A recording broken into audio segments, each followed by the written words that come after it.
সব সতর্কবার্তা হুঁশিয়ারি উপেক্ষা করে স্বাধীন সার্বভৌম লেবাননের অখণ্ডতা লঙ্ঘন করে স্থল অভিযান শুরু করল ইসরায়েলের দখলদার বাহিনী। লেবাননের দক্ষিণাঞ্চলের গ্রামগুলোতে সুনির্দিষ্ট লক্ষ্যবস্তুতে হামলা চালাচ্ছে বেনিয়ামিন নেতানিয়াহুর সৈন্যরা।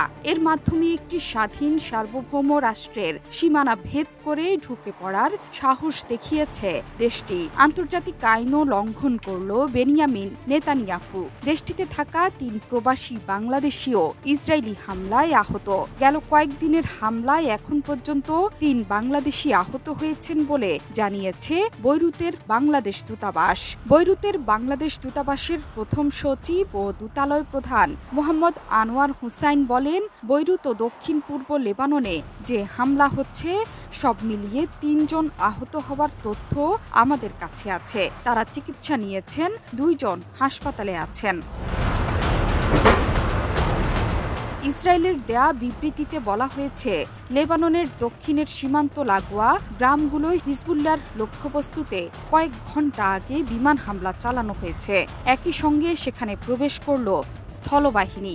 এর মধ্য দিয়ে লেবাননে ইরান সমর্থিত সশস্ত্র গোষ্ঠী হিজবুল্লাহর বিরুদ্ধে ইসরায়েলের লড়াই নতুন মাত্রা পেল। লেবাননের পাশাপাশি সিরিয়াতেও হামলা চালাচ্ছে ইসরায়েল।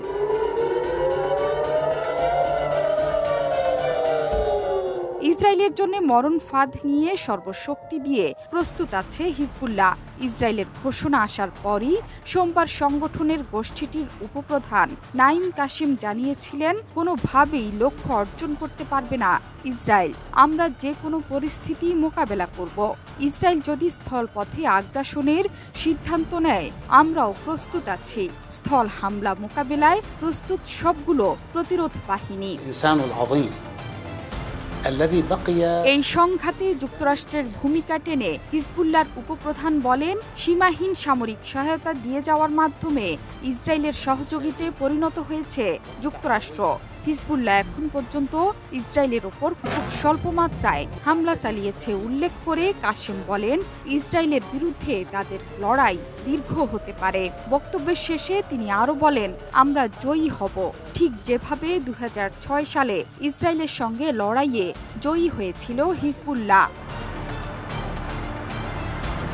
এর আগে লেবানন সীমান্তে প্রচুর ট্যাঙ্ক জড়ো করে ইসরায়েল। তখনই ধারণা করা হয়েছিল লেবাননে আগ্রাসন চালাতে পারে তেল আবিব। গত সপ্তাহে রাজধানী বৈরুত সহ লেবাননের বিভিন্ন জায়গায় হিজবুল্লাহর বিরুদ্ধে জোরালো হামলা চালিয়ে আসছে ইসরায়েলি বাহিনী। গত শুক্রবার বৈরুতের দক্ষিণে হামলায় নিহত হয়েছেন হিজবুল্লাহ প্রধান হাসান নাসরুল্লাহ।